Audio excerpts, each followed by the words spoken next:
DFS Coach Talk. Today is Monday, August 17th, and believe it or not, this is the NBA playoffs first day. Can you believe that, Mr. Hansen?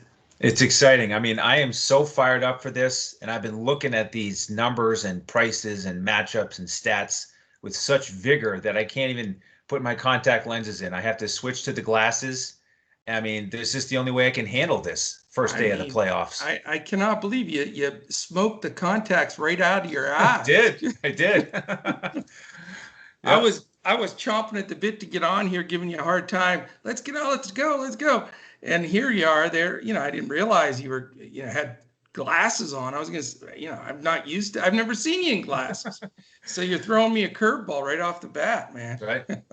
All business here, all business for the playoffs. It is fantastic. So, yeah, we are recording this, obviously, the night before. We'll get this out at a good time because, the games start pretty early. So, the fact that some of our listeners can check this out this evening, hopefully before bed, and then that gives them tomorrow during the day prior to the tip at 1:30 to get everything solidified. So there's lots of news. We have a lot to get into. So I'm excited about it. I just cannot wait. I cannot believe we're here at this point. It's very, very exciting. Before we get started, real quickly, a fast mention of our sponsors that are the presenting sponsors for this podcast, mybookie.ag. It is the place you go for all of your sports wagering and casino action. Go to mybookie.ag and they will match up to 100% of your first deposit all the way to $1,000, and you get a $25 free play just for being a listener. And all you have to do is use the promo code Coach Talk, no space, all one word. And then, of course, tvg.com. That is the #1 horse racing site on the planet. You can check out all the races on TV and on your cable feed. And you can sign up for TVG through the DFSCoachTalk.com website. Click on the banner that says $300 risk-free bet. And that's exactly what it is. If you lose that play, they refund the entire $300. So you cannot beat it. Process is big time in place. I know we preach it and people are like, again, you're going to mention the process. Yes, because we've got a lot of new members. We got a lot of new listeners, and we thank everybody for that. It's awesome that we're gaining so much momentum, and, we're working hard for you behind the scenes to just keep this rocking and rolling. But process, check out the podcast here, take a few notes, get yourself prepared. Figure out what contests you want to play, amounts, and site. So contest selection and bankroll management. And then follow us throughout the evening and morning, both in our on Twitter. I'm at Joe Sarvadi. That's JoeSarvadi.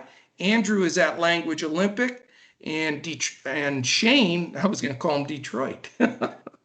Shane is at DET Sports Shane as well. Also, Freddie Mills 7, he's got some great articles out there as also. But the main one is at DFS Coach Talk. That's where you can find all of us. So that is where we'd say check us out there, and then in our Discord, and just jump in as a member for a week, month, whatever you're comfortable with. And then you have full access to our Discord for all of our sports. And you want to do that all the way up until we're posting lineups. We post a full FanDuel lineup, and we post a coach's clipboard in for DFS, for DraftKings, which is a player pool with a highlighted core, and everybody really enjoys it. And we've added providing the lineup for fantasy draft because we have some members that had requested that, and it gives you a little bit different look. So we got everything going, man. Now we got to get into the games. Here we go. I'm going to put on let me just click on so we have the updated situation here. All right. before we do that, Andrew, I think I'm going to go through these injuries real quick. Do you mind? Okay, sure. All right, let's roll through these real fast. Kristaps Porzingis is listed as questionable, but I cannot imagine for the life of me that he's not going to play. From everything I've read, he's going to play. He has a sore foot, but he is listed as questionable at this moment. Ed Davis is out. Will Barton, Gary Harris is still out. Landry Shamet is questionable with a calf. Montrezl Harrell is in the bubble now and is getting through the quarantine process, and he's questionable for this game, but he hasn't run with the team the entire bubble. So I don't know if he'll play. I certainly wouldn't roster him at this point. And if he does, I would think he'd be on some type of minutes restriction. Patrick Beverley is also questionable, which is a big piece of news that we need to find out as the time goes on. And then the other notes, no Jamal Crawford for the Brooklyn Nets. He is out. And the one that's really a stunner that broke today, the last piece of news is Mike Conley left the bubble for the birth of his son today. So he will not be playing until he gets back and re-quarantines and goes through all of that. So there we go. Those are the main listing of the players that are going to be affected here. The cool thing about this is now it's real. So we don't have to worry about the backup to the backup and, the trainer and ball boy getting in there either. So we go to mybookie.ag. First game on the slate. It's 1:30 p.m. Eastern. It's the Utah Jazz and the Denver Nuggets. Right now, we've got the Nuggets -4.5 and the over-under, a paltry, smallest on the slate, 215.5. So give us the enlightenment of how we win all the money. And my first question to you when you attack this is that, does that 215.5 number scare you? No, it doesn't. And I actually think it's worth looking at the over. I know these two teams have played some low-scoring games. They're solid defensively. They're slow with pace. But we've talked a lot here through the bubble that Utah has picked up the pace. Both these teams are very efficient offensively. They're both top 10 in that category. So once they get across half court, they do a great job of scoring.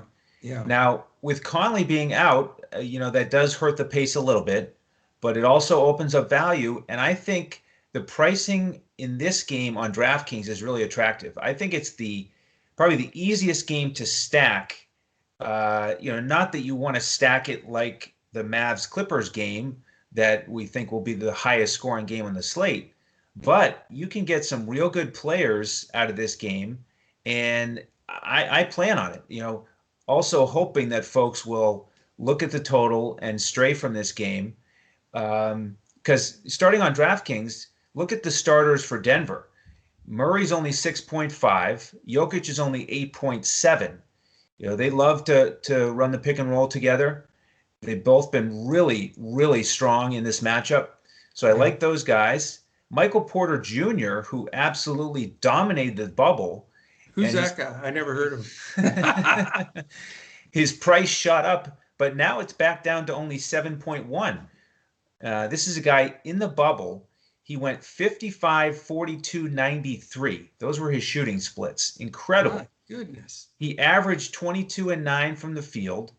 And against Utah, he had 23 and 11 in the bubble matchup. And I know that was a double overtime game, but the guy was absolutely on fire. And now we don't have to worry about minutes restriction. They're just going to let these guys loose. In a potentially hard-fought series, both teams are certainly going to fight hard for game one. So I like those Denver guys. And then on the Utah side, I like some of the reserves, actually, and secondary players with their pricing. In terms of the starters, I like Royce O'Neal. He's only 3.5. He's really stepped up in the bubble. He didn't do much in the last couple games, but they didn't need him to. So I like the fact that his price has gone back down. And then of course Jordan Clarkson, with Conley out, he's only 3.8. He had a game this year against Denver where he scored 37 points. Real points. That was with Conley out. So we've got the same scenario here. Yep. So on the Utah side, I really like Clarkson. Yeah, I mean, I'll start right there. I agree with you 1,000,000%. Clarkson to me is a free square at that price with Conley out, and he shoots the ball a lot. And Denver's backcourt without their good defenders, Barton and the rest of the And guys, Harris. and Harris especially, they're not as good defensively. So yeah, I think Clarkson is automatic. I mean, especially if you're looking for value, there's not a blistering amount of value on this slate. There's a Right. couple of guys, and I think Clarkson may be the best value on the entire slate. So that's a plug and play for me. I like your point with Royce O'Neal. He was scoring in the 30s in fantasy points every game, except the last two games. He was dinged a little. They were locked into that 4-5 spot, and he only played like 16, 18 minutes. So he's a sneaky guy if you need a secondary value play, if you're going to go with a couple of studs that I think you can consider. Those are the only two guys, specifically Clarkson for me. On the Denver side, I love Jamal Murray in this game, and I really believe that with Mitchell and Clarkson in the backcourt starting and not having Conley to check them is going to be a big plus for Murray. Plus, he had gotten injured and missed some time, and then he came back and had that enormous game. And then the last game, they just played him some here and there. But, he's explosive. I think that he's a good bargain for that price. I agree with you. I think he is underpriced for sure. And, that's the first guy that I look at.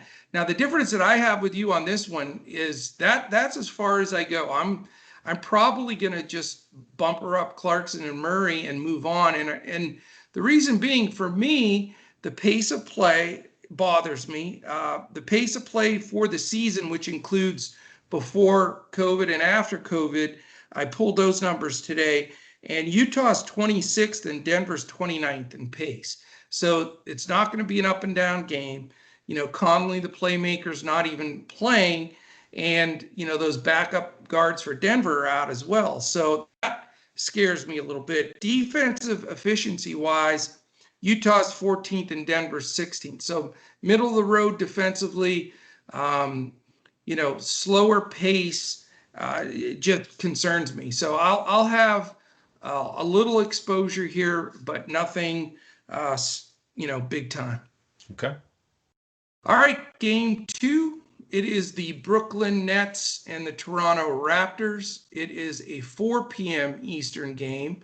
And mybookie.ag updated numbers.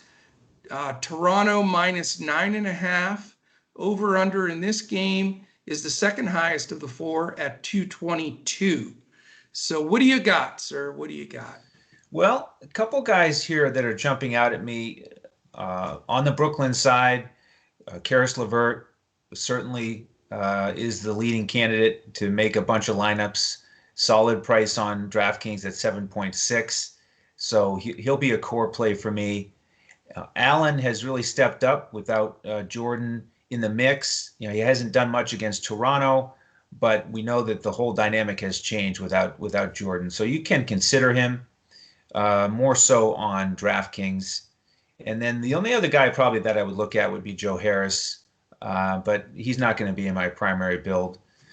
Over on the Toronto side, I really like Fred VanVleet here. He's been strong against Brooklyn this year, fits well with price. The big challenge there is deciding between him and Jamal Murray, because they're right in that same price range on DraftKings.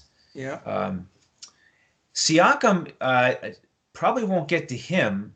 He's been surprising in the bubble. He didn't have any games over 40 fantasy points. I know, that's amazing. And he tried too. It's not like he was sitting. I mean, he takes a lot of shots. I'm with you though.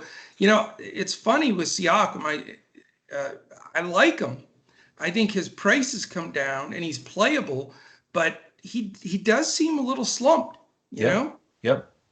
Yeah, so I mean, if you're looking at another player there, obviously you could look at Lowry, but I mean, Norman Powell is 4.5, so he's 3K less than Siakam, and he could easily score in the same ballpark as him. So I think he's a better value. And then Gasol is actually somebody I might get in a lineup. He had a big double-double against Brooklyn. The one time he faced them this year, he was 17 and 15, and he's only 4.3.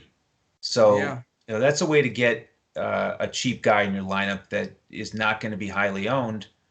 That's my thoughts on this game.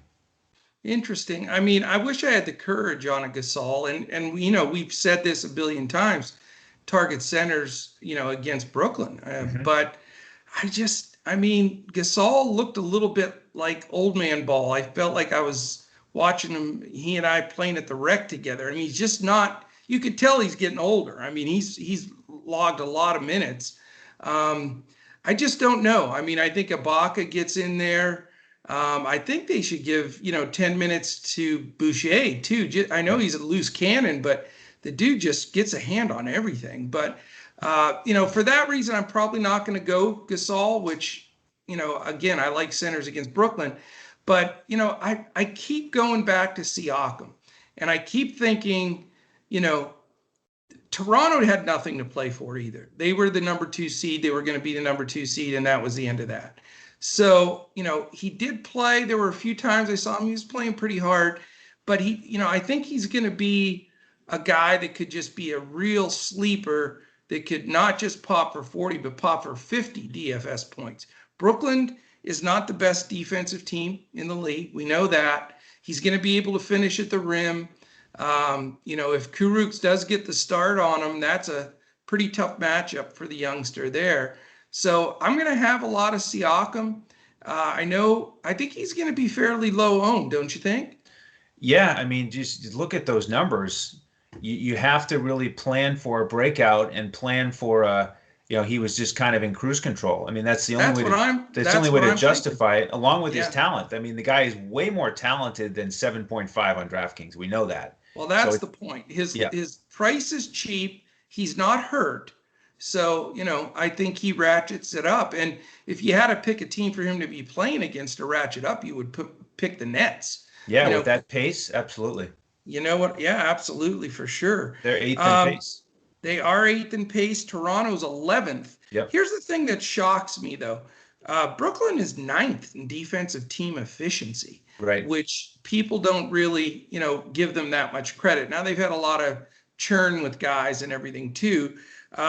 But the reason I'm afraid to roster any Brooklyn guys, and right now I don't think I'm going to roster any of them, is Toronto's a stonewall team. They're 2nd in defensive efficiency. The cat's out of the bag with LeVert. I did roster him 7 out of the 8. The one game that I didn't play him was his highest scoring of the. So even, you can make some mistakes, but I said I was going to roster him every time coming in. But this is just a nightmare matchup for him to have to go against Lowry, Van Vliet, and Powell, the rotating fresh pressure, good interior defense with Siakam and Gasol. And when Ibaka comes in there, I just don't see LeVert, even though he's a volume shooter. Everybody's still starry-eyed, watching him against Dame. Dame saying, hey, LeVert's cold and all that. Everybody's on this LeVert bandwagon. To me, it's the perfect time to fade him. And I know it's can't risky. do it. I can't do it. I just don't see him at now that his price is up a little bit. If he gets, 35 to 40 fantasy points, that's not a break the slate stuff. I think I can use that money elsewhere. So he's my sneaky surprise fade of the whole card that I think will be highly owned. So got to take some stances somewhere, right? You do. I mean, I think it makes a little bit more sense on FanDuel because he's more expensive and he's in that Paul George range. Right. But on DraftKings, I cannot fade him. I mean, he's, this is the playoffs. He's going to run the show, and the offensive versatility he showed in the bubble in the Portland game. I mean, really tremendous. So I'm going to have him in my lineup. Just remember, Portland can't defend any guards. I think I'd have you over 12 points against the Portland guards. At least. And Toronto is Stonewall Jackson when it comes to defending. So just something to keep in mind. I'm with you. I mean, do you know anybody that's a bigger Caris LeVert guy than me? No, you're big. You're big on him. So I'm going to ratchet it down again. Maybe, again, of this 8 times I sat him once and he did great. So I could be wrong, but he's not going to be in any of my lineups, Andrew. Wow. I figured that'd be the biggest shock to you of everything. That is shocking. Today. That is shocking. Now, are you feeling okay? I don't know. I feel like I'm doing the first podcast ever with this dude with glasses. I don't even know who he is. But the other guy that I really like in this game, and I'm going to, split my play probably between Murray and Lowry. Lowry's such a stud, man. He's such a floor general. Brooklyn's defense at the guard position is abysmal. And I just think Lowry's going to dominate in this game. And, Nurse plays his guys. He's not one to pull and rest guys. And if it's the playoffs, he'll probably play 38 plus minutes, and he just gets all the stats. He gets steals and rebounds, and he's just always in the right place at the right time. Probably score 20-some real points. And I just like him. I know he's a little priced up, which I'm glad, because he's been priced down most of the year and gets a decent amount of ownership. Now that he's priced up, I think people are going to be afraid to take him. So I'm on the Lowry Siakam bandwagon in this game, and I don't think I'm going to get to any Brooklyn guys. If I'm desperate, I might grasp at Joe Harris for value, but probably not the team I'm looking for in this one. Okay. Difference of opinion is good, man. It's good. Gives us options.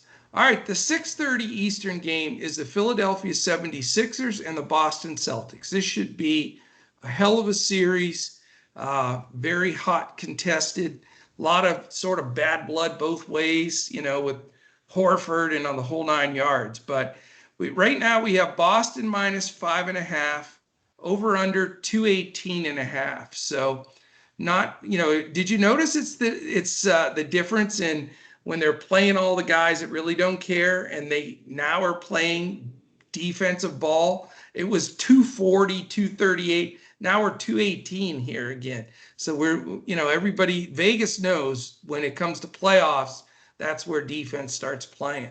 So an interesting spread, and this I think might be the key game on the slate. I do want to mention one thing, and then I'll let you run with it. The biggest interesting part to me of anything is the pricing of Joel Embiid is $8,500 on FanDuel. I don't understand it. Where he's a fortune on DraftKings. Yeah, he's 10.2 on DraftKings. 10.2. I mean, I don't know, for me, and I mentioned this to you, so won't be surprised, but I mentioned to you before the show. I can't fade him at 8,500, but I don't think I can play him at 10.2. So, this is where you can't just plug the guys in on all the sites you're playing. You've got to look at the pricing and shift accordingly. But just wanted to bring that up as you break it down. Summer is here, and sports are finally back, which can only mean one thing. It's time to kick back, relax, and make some cash. Everyone has to start somewhere, which is why you want to get off on the right foot by choosing an established book like MyBookie.ag. And with all the major sports seasons just around the corner, there's never been a better time to get in on the action. Dynamic betting lines and a simple-to-use platform make the process easier than it's ever been. Create your account in just a few easy steps, deposit, and begin placing your bets. Sign up now using promo code Coach Talk to get your deposit matched halfway, all the way up to $1,000, plus $25 extra free play. That's promo code Coach Talk. Use it to score yourself an extra piece of the pie. With MyBookie, you bet, you win, and most importantly, when you win, you get paid. Is $8,500 on FanDuel. I don't understand it. Where he's a fortune on DraftKings. Yeah, he's 10.2 on DraftKings. 10.2. I mean, I don't know, for me, and I mentioned this to you, so won't be surprised, but I mentioned to you before the show. I can't fade him at 8,500, but I don't think I can play him at 10.2. So, this is where you can't just plug the guys in on all the sites you're playing. You've got to look at the pricing and shift accordingly. But Just wanted to bring that up as you break it down. Yeah, so certainly it's an eye opener with his price on FanDuel, but Jokic is only $100 more, and I do like Jokic on this slate, so that'll be probably where I'll lean on FanDuel. And on DraftKings, I'm with you. I'm not going to pay 10-2 for him. He hasn't dominated this matchup by any means. He's only averaging 44 fantasy points against Boston in 3 games. So I don't plan to have much of Embiid, if any. On the Philly side, I like Tobias Harris a little bit more. 7.8, sort of a solid guy who could get you 50 fantasy points. Horford narrative, makes him a little bit attractive to me. I also think it'll be a tough matchup for Boston to defend him because they've got to put Tice on Embiid. So, I wish he was less than 7.2 on DraftKings. That's a little bit steep. Is Tatum guard him? I think, Tatum or Brown. Or Hayward? I'm not sure. I think maybe Brown. I mean, Brown is thicker, bulkier than Tatum. Maybe Tatum is on Tobias Harris. So I think it might be Jaylen Brown. It's an interesting matchup there. Yeah, it really is. It really is. By the way, Horford is only 5.3 on FanDuel. I know. So I like him over there. That is dirt cheap. Josh Richardson is a nice price on DraftKings at 5.5. He's been good against Boston. Now, the one guy, though, who's actually my favorite for Philly is Alec Burks. He's only 3.9. So he's another really good value play on this slate. Again, like you said at the top, we don't have any value plays because we don't have all these injuries like we've had in the bubble. Right. So you got to look for these guys like Clarkson and Burks. Burks averaged over 30 fantasy points in his last 4 games in the bubble. So he's really stepped up without Simmons. He's picking up that usage. I like him. How many minutes do you have him approximately? 25. Okay. Yeah. Because that's the key to me. I looked at Burks a lot. He's a volume shooter as well, but I just don't know. I'm afraid he gets 18, 19 minutes. That scares me. If he's hot, maybe he gets 25 to 28. I don't know, but I think that's what you have to figure out. Yeah, I think. Shake Milton is just not getting as much run or as many shots as you would think. So I think he's the starter, but then I think it very easily could be Burks in crunch time and for long stretches, like you said, especially if he's playing well. Now, over on the Boston side, I don't like any of their starters on DraftKings. Wow. Everybody's back. Prices are high, if anything, and it's a tough matchup against Philly. I'm not going to play any of their starters at all on DraftKings. The only guy I might play once or twice is actually Enes Kanter. He's only 3.1. He averages 29 fantasy points against Philly. He didn't do a ton in the bubble, but the last couple games he was back to 15, 18 minutes, solid production. So again, if it helps you get one extra stud on DraftKings, I might take a look there. Interesting, man. I'll tell you, we are so opposite today. It's so bizarre, but it's good. It just means that it's an open slate. I like some of the Boston players. I really do. I look at a couple of things here. Pace is pretty solid. Philly's 19th, Boston 16th. So not bad. It's not terrible like you would think. Now, what I will give you here is Philly's the 8th and Boston 4th defensive rated team. That creates the red flag for don't stack this game kind of thing. But I think there's a couple of good plays. First of all, if Kanter plays many minutes, Embiid will fillet him like a sushi fish. That's going to be ugly. So the guy that I sort of like, and I know it's crazy, he's 5,300, the same price as Horford on FanDuel, is Daniel Tice. I just think, he hustles, he gets all those, 50-50 balls, and he's got to be on the floor to defend Embiid. Now, he could get in foul trouble, and it could be a bust, but if he stays out of foul trouble, he's, 10 to 15 rebound kind of guy in this game for Boston, in my opinion. So he might be the value that I go to. My favorite play in this game is Jason Tatum.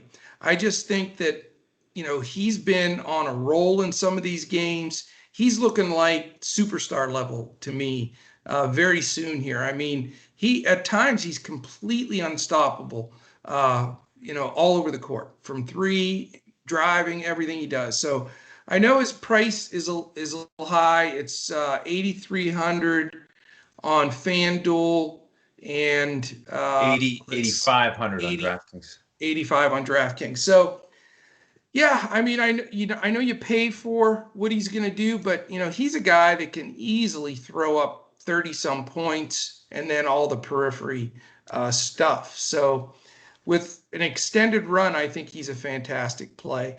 I'll tell you a guy that's played well in the bubbles, Gordon Hayward. He's at a few of those games here, he's looked like the old Utah Gordon Hayward. So he's not a bad play, but they priced him up. He used to be a decent value, but now that they price him up, you'd have to pay the price there. But really, Tatum's my favorite play from this game. I want to take a small look at Tice. I think that,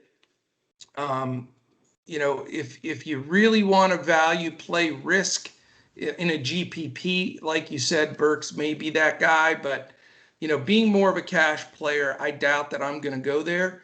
But I think that, he's worth a good look. As far as the other guys, I think Tobias is a little overpriced as well. I'm not buying into the Horford narrative. He's just not that good anymore.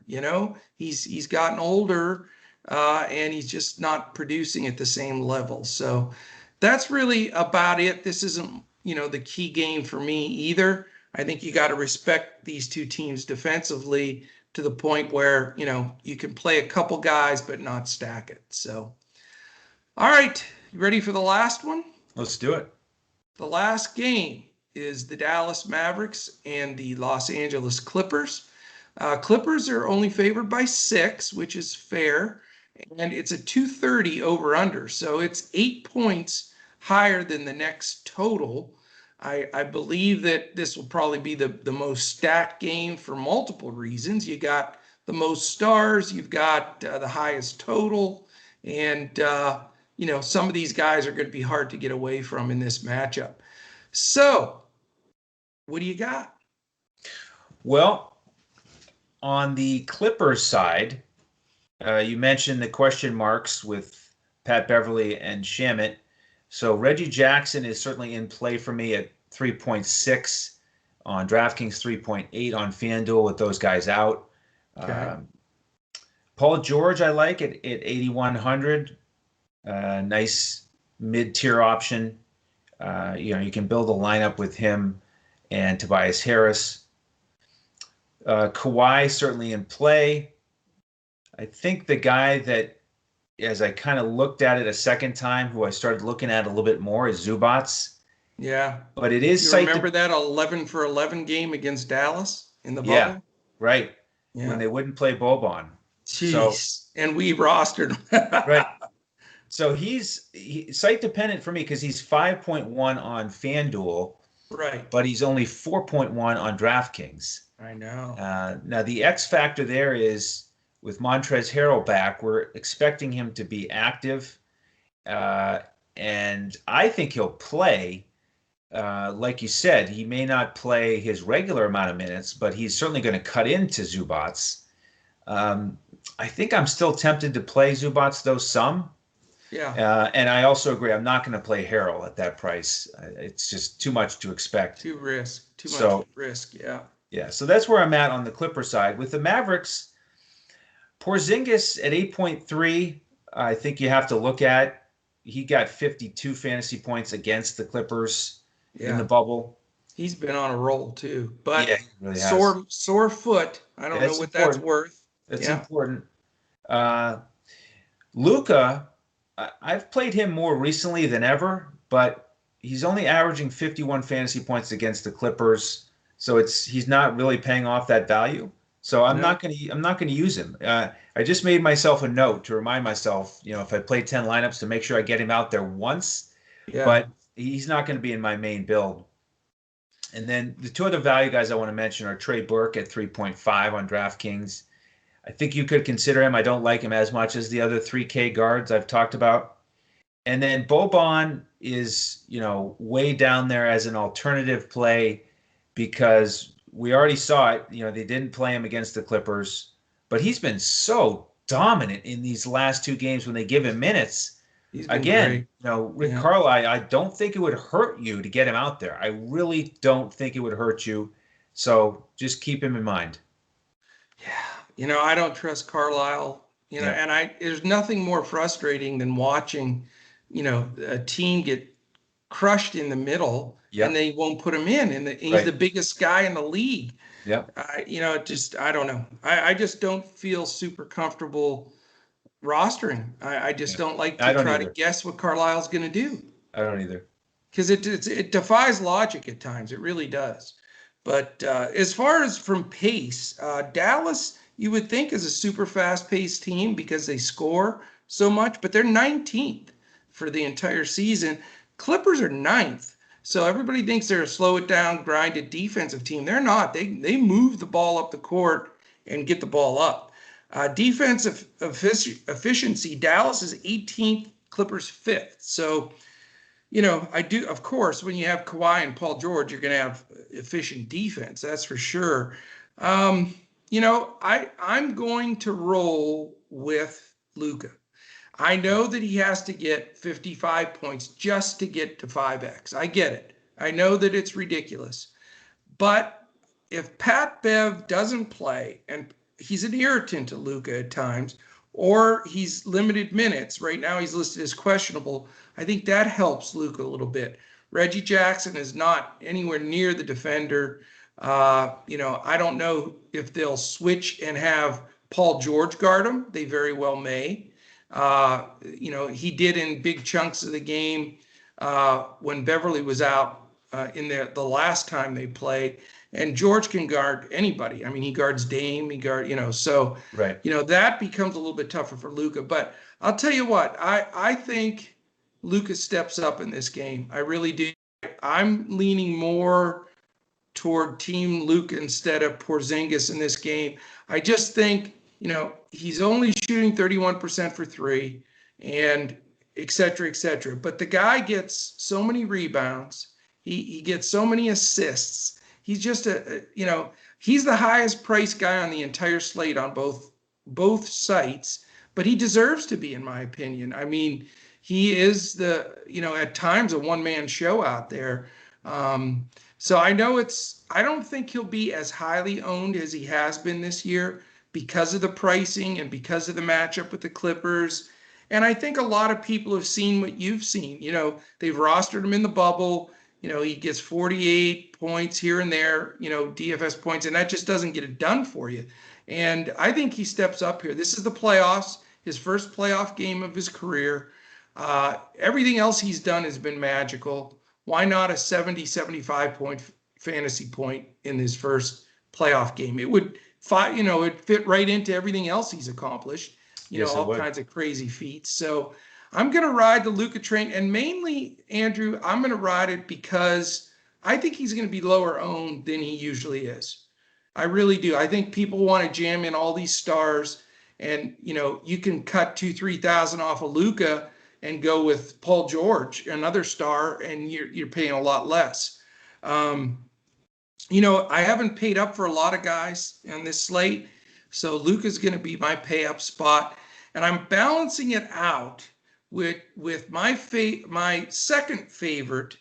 Clarkson's still my favorite value play on the slate. My second favorite value play is out of this game, and he balances Luka's salary for me, but that is for our members in Discord. So I'm going to hold on to that one because I think it's key. By me putting this guy in and Clarkson, I can make this work with Luka and Siakam and Tatum and Embiid. I can make that work. So that's a big portion of the base of my build. And, it's not a stars and scrubs quite, but there are a few guys that I'm looking value-wise here that can make a difference. So That's where I'm going to go there. On the other side of the ball, I'm with you. I mean, I don't know how, it's so hard for me on DraftKings at 4,100 to let Zubac not get in there, because I still am not convinced Harrell's going to play. And if he does, I just don't think they only play Zubac like 25 minutes a game anyway, whether Harrell plays or not. But in that 25 minutes, he can get you 45 fantasy points at $4,100. Right. So, I mean, he's a very logical play. Dallas consistently gets murdered in the paint unless they play Boban, which, he probably won't, or very limited. So, I think that's definitely a way to go.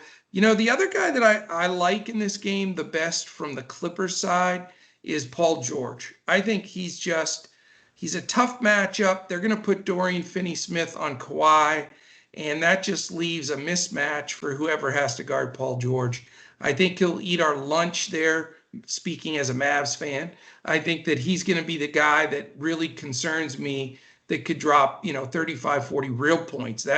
I predict that he'll score more real points than Kawhi in this game, which is a big underdog. Kawhi's usually their leading scorer. So for me, this is where I'm going to spend a lot of money.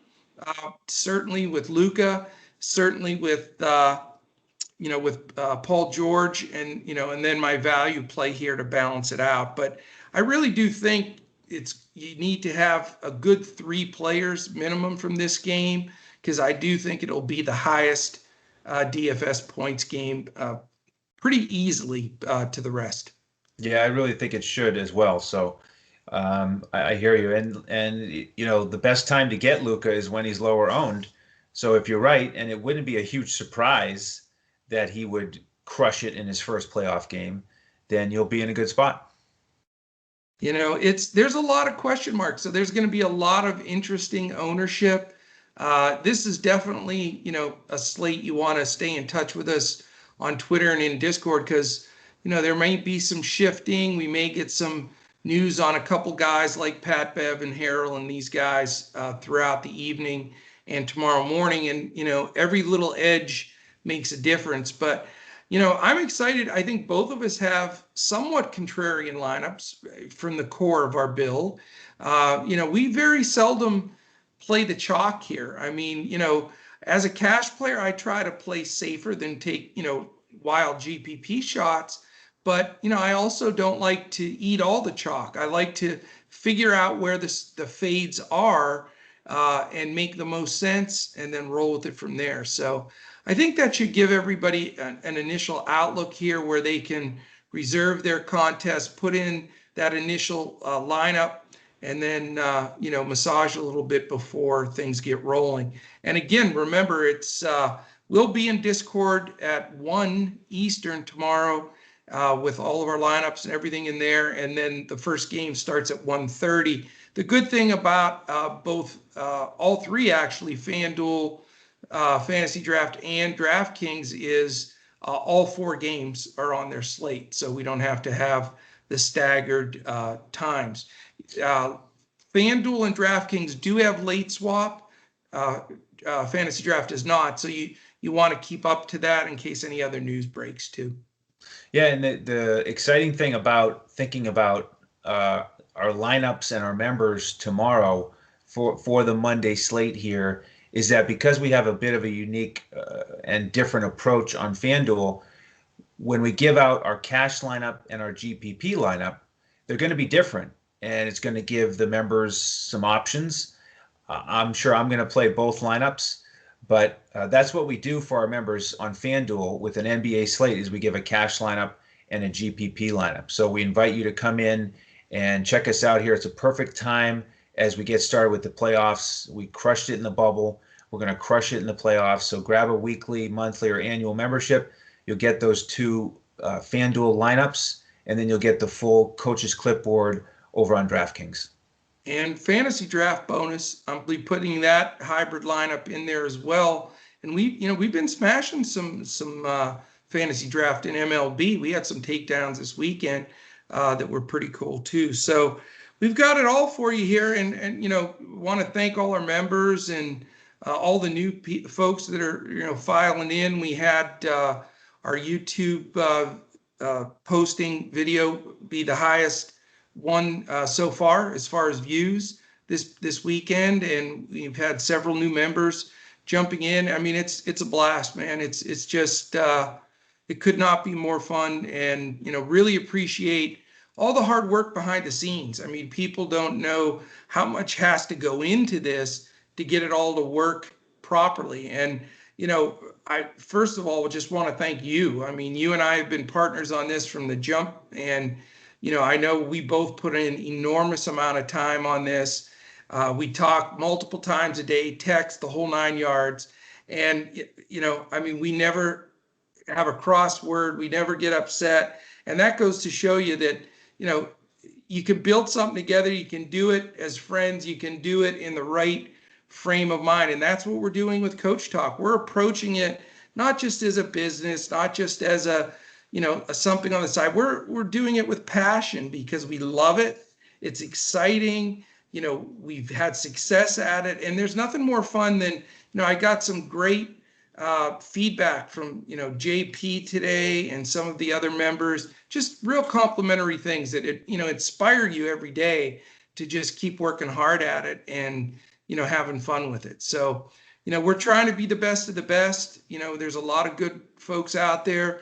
But we're going to keep pushing and get it to that point. So also a big thanks to Leighton Wilson, Brett Trimble, of course, Sugar Shane Caldwell, my son Dawson. Really that's the core team that's getting this rolling. And just, this being the kickoff of our main sport NBA playoff, I just wanted to give that shout out and publicly really thank you, because I couldn't ask for a better person to build this with. Your preparation is meticulous, and your professionalism is much appreciated. So I'm excited for this playoffs and the run we're going to get on. Yeah, thanks, Coach. It's a lot of fun. It really does mean a lot when we pour our time and energy and heart and soul into this, and then we see the positive results with the members. I mean, it's just really exciting. So I'm excited that we've got these members that are excited about their balances in the DraftKings and FanDuel accounts and fantasy drafts. So it's a terrific time, and let's tip off the playoffs. So let's get it going. I can't wait. Let's do it. This is the first one. We're here. Real quickly, our charity of choice here at DFS Coach Talk is mambaon3.org. That's MAMBAONTHREE.org. Really a wonderful charity set up by the Bryan family. We want to thank our presenting sponsors again, mybookie.ag. You can go to there or on dfscoachtalk.com, click on their banner. Remember to use that promo code Coach Talk, no space, one word. Same thing with tvg.com. Wonderful risk-free $300 bet. Same promo code Coach Talk, no space. Definitely give those guys a jingle. They are great. That is it, my friend. I think we've got it. We've got the 4 games. That should give everybody a good, solid start to building their lineups. There's obviously a lot of different ways you can approach this slate, but you got to pick a couple of things that you've watched and figured out, and stand by them. Take a stand and make those lineups that can get it done. And I think we've got some great plays. And don't be afraid to build different lineups on different sites with the pricing. I mean, that's the one thing I want to just warn everybody about. Everybody wants to jam in the same guys everywhere because they're rooting for the same folks. But, let that pricing guide, those decisions. I think that's a really important piece. Absolutely. Any final words, my man? Thank you all for tuning in. Fantastic. We will catch you again tomorrow because we have another playoff NBA card. We will for multiple days, months actually. So we're just on cloud 9 here. So definitely join us again tomorrow for that slate. We also have MLB that we're providing tomorrow, and our week's going to be busy. We have the same thing Tuesday with basketball and baseball. Then our triple header Wednesdays where we add golf into the mix, and then we go forward from there. So Again, thank you for joining us. We were a little longer today, but we wanted to go deep for you on this. I hope you enjoy it. I hope it helps you take down some big ones. And we will catch you again tomorrow when we look to crush it in NBA and MLB DFS.